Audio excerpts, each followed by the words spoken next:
Hello, and welcome to TV Coast to Coast. This is our weekly, mostly, chat about TV, and it features our rotating crew of TV critics from around the country. And on deck this week are yours truly, Christy Turnquist with The Oregonian and OregonLive.com, and Mark DeWidziak of the Cleveland Plain Dealer and cleveland.com, and Dave Walker of the New Orleans Times Picayune and NOLA.com. Now it's a busy time out there in TV land. When is it not? But it's it's not even spring yet, but we're already seeing lots of new things bursting out from the ground. We've got new shows coming up on the broadcast networks, and then of course Netflix is weighing in, streaming season 3 of its flagship series, or co-flagship series, I guess, House of Cards, and that begins February 27th. Now, to start us off, I'm going to go ahead and talk about ABC's Secrets and Lies. Now, this is a 10-episode series, and it's based on an Australian original, as is pretty much everything in TV these days. It's based on an original that aired somewhere else. In this one, Ryan Phillippe stars as Ben Crawford. He's a family man. He goes out for a jog one dark and rainy morning and has the extreme bad luck of discovering the body of a neighborhood boy who's been killed. Now, the story is told from Ben's point of view, so we see him feel more and more ensnared by the investigation, which is led by Juliette Lewis. She plays this tough-as-nails detective who apparently would fall over and die if she smiled. And she definitely has her sights set on Ben.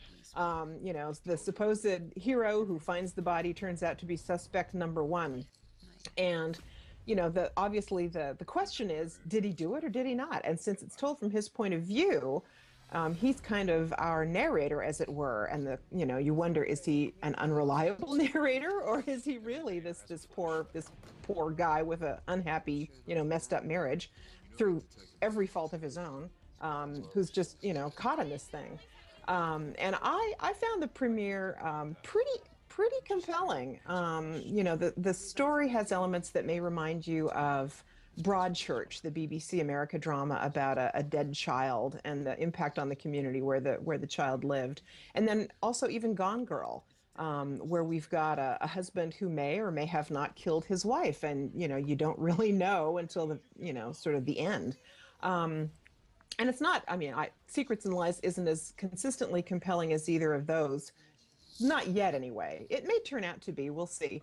I will say this. It's a lot more interesting than Grace Point, the Fox version of Broadchurch, which, retold that story in America and didn't work very well. So I will say that by the end of Secrets and Lies, which, as the title promises, is full of secrets and lies, and one big secret emerges at the end of this premiere, I was pretty hooked. I like the sense of place. It's set in Charlotte, North Carolina, and I thought the performances were interesting. Phillippe has this nice sort of ambiguous note to his character. Lewis, perhaps overdoes the steely resolve of her detective, but I found her very entertaining. I definitely will be tuning in again, and I'm curious to see where the story goes. Now, speaking of secrets and lies, Mark, you are going to be talking about House of Cards, which is always full of, sneaky machinations going on behind the scenes. What can you tell us about the new season? Well, let's start with the old adage, which assures us to be careful about what you wish for. The first 2 seasons of Netflix House of Cards was basically about Frank and Claire Underwood, the ultimate scheming power couple, trying to scheme their way into the White House. Second season ended with them getting what they wished for. They are sitting in the White House. And that's where the third season picks things up. So Frank's got what he wanted. How's that working out for you, Frank? And if you are a student of Greek tragedy, Shakespeare, Dallas, uneasy lies the crown. And the third season is basically about Frank being nibbled at from all sides. And this is kind of fun. This is the Frank in a position we haven't seen him before. There were some complaints about the second season, and I think they were valid. I think some of the complaints about over-the-top melodrama, sometimes going a little too far. I actually think this new construct gives House of Cards the framework it needs to be a better series. I think it's going to be more nuanced. One of the problems that I've always had with House of Cards, and I love the show, it's impossible not to get hooked by Kevin Spacey's performance and Robin Wright's performance. But one of the things that you don't see the texture in the supporting characters that you see in a show, say, like Mad Men or Justified. I think you're going to start seeing that. They introduced this season a great new character, a Russian president named Petrov. And if he reminds you of a real Russian leader of the moment, it is not by accident. This is an incredibly great role for Lars Mikkelsen, who may be better than Frank at all of this. So we've only seen the first 6 episodes. It's a 13-episode season. They all become available on Friday. Only seen the first 6, but I actually think House of Cards may be a better series. I get upset with people who basically look at House of Cards and try to criticize it for what it isn't, because they try to compare it with other cable dramas or leading dramas right now, and they'll say, well, it doesn't do this and it doesn't. No, it doesn't. It's not trying to do those things. It's one of those things. I hate when somebody reviews a book that they would have written, or they review a fictional book that's not the book in front of them. I think it's bad criticism, and sometimes I see that with House of Cards. I see people saying, well, it doesn't do this and it doesn't do that. And what made you think they wanted to do that? I like this for what it is, and I think it actually has the potential to be a better show in its 3rd season. And now Dave's going to change it up again with a different type of series. Dave? Thanks, Mark. It really sounds like an interesting season of House of Cards, and I'm looking forward to it. And don't expect to get any emails or calls returned this weekend for people who are fans of that show. I can't wait to dig in. I'm talking about Battle Creek, which is a CBS drama starting Sunday that's got all kinds of different, interesting, intriguing backstory elements to how it got to TV. It actually came from Vince Gilligan of Breaking Bad. That may be why we're actually seeing it. It's a procedural set in Battle Creek, Michigan. It's really kind of dark. It's got a lot of humor. It's and by dark, I mean the screen is actually really dark. It looks like you're in a kind of a beat-up cop show set in Rust Belt, Michigan. Vince Gilligan doesn't really have all that much to do with this. David Shore, who's from House, took over showrunning on this show, and House was a procedural in its own weird way, and so is this show. In the 2nd episode, not to spoil anything, but the crime is someone who drowns by drowning in maple syrup. It kind of comes out of total left field, but I really ended up liking it. In fact, CBS sent this pilot out last summer, I think, with its batch. No, in June, when it sent out the pilots, all that, and it was my favorite CBS pilot in that batch. And I think it's playing that way so far in just a couple of episodes. I saw and one of those interesting backstories about this show is that Gilligan has never been to Battle Creek. He might have gone since he talked about it in the summer, and he only was really interested in the setting because he read it on a Kellogg's cereal box when he was a kid. At any rate, it stars Dean Winters as sort of the old school cop who does things the old way and deals with terrible equipment and an odd squad of colleagues around him. He's great. People will know him from Oz and 30 Rock and a bunch of stuff, but mostly from that insurance commercial he does. Let me say that it's a really good time for actors who've done insurance commercials. Because Winters is really cool in this. He's cool in everything. He's money in the bank as far as I'm concerned. And also Josh Duhamel, who's kind of a movie star character and a pretty boy who plays sort of a newcomer to this setting. He plays an FBI agent who's got all this wherewithal and ambition and versus sort of the old line kind of cops. And that's the oil and water story that they tell as they pursue the procedurals. The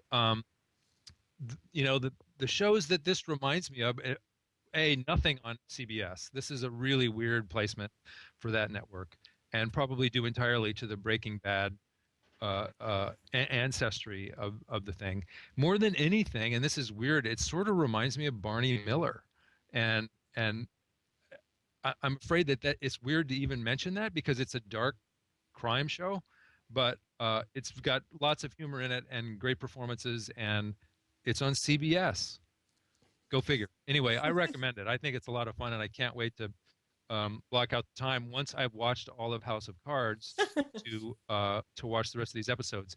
And you know what, we were talking before we started taping about Parks and Recreation. It's going off the air tonight with a great finale, and I think we should mention that in this video because it's been in its time very very little watched, but I think much loved by critics and its fans. And it goes away tonight with an hour-long, very sweet, smart, and kind of time-bending episode that is beautifully written. And so I know you guys are fans of the show, and I have been from the beginning when it was sort of this weird Office spinoff. It really became its own thing, and I think it'll be missed. Mark pointed out before that the ratings were so small. That just means that there's a huge audience waiting to discover it by streaming, and I think the reputation and the love for that show will only grow over time. Anyway, I've talked too much. No, I mean, you're absolutely right about that, Dave. And as we also mentioned, Parks and Recreation is already in syndication. I mean, its reruns are airing on, I know, the Esquire network, oddly.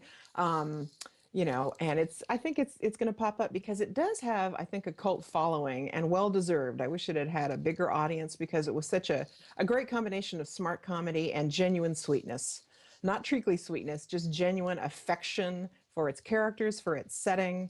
You know, I think these final episodes have been just a delight to watch. I can't wait to watch tonight's finale. I haven't watched it yet. And am I the only one who was, speaking of Battle Creek, am I the only one who was reminded of Twin Peaks and Agent Dale Cooper by Josh Duhamel's character? For some reason, he just kept making me think of Dale Cooper, you know, Kyle MacLachlan's character in Twin Peaks.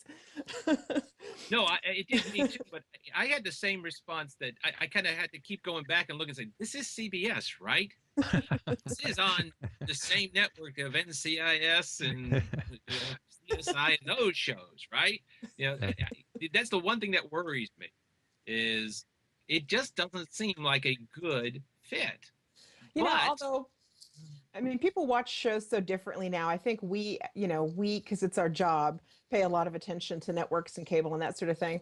I was just talking to some folks last night, and they watch everything either on Netflix or Amazon or Hulu, and they just kind of go for the show. They don't really think of sort of where its home is, or where it originates. So let's hope people find Battle Creek one way or the other, because I also liked it. I thought it was a real breath of fresh air. I think that's a good point, and I think it's why I'm not sad about Parks and Rec leaving, because it is going to have more of a life.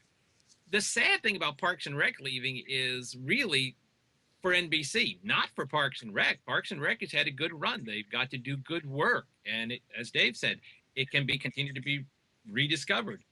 But this does cut the string for NBC. This is the last of their quality, smart, intelligent comedies, a tradition that goes back to the early 80s and Cheers.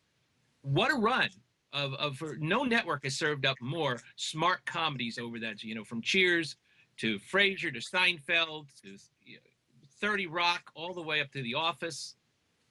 This is it. Yeah. They have this, and NBC is in the business of football and reality shows. Their smartest shows are Grimm and Blacklist, which are two fine shows. There's nothing wrong with them, but really, you're out of the business now, guys. And Grimm is off until March 20th. I don't know why they're doing that, but anyway, we should probably wrap up unless somebody has something that they just must get off their chest before we wrap up, guys. Yeah, I want to apologize. They're working on my street, so it sounds like I work in a quarry right now. I'm sorry about that, everybody. Oh, I want to apologize because my cat came wandering in here a few minutes ago and was making weird cat noises, in case anybody heard that. So I apologize on behalf of my cat. I have nothing to apologize Never. for. We were wrong. All right.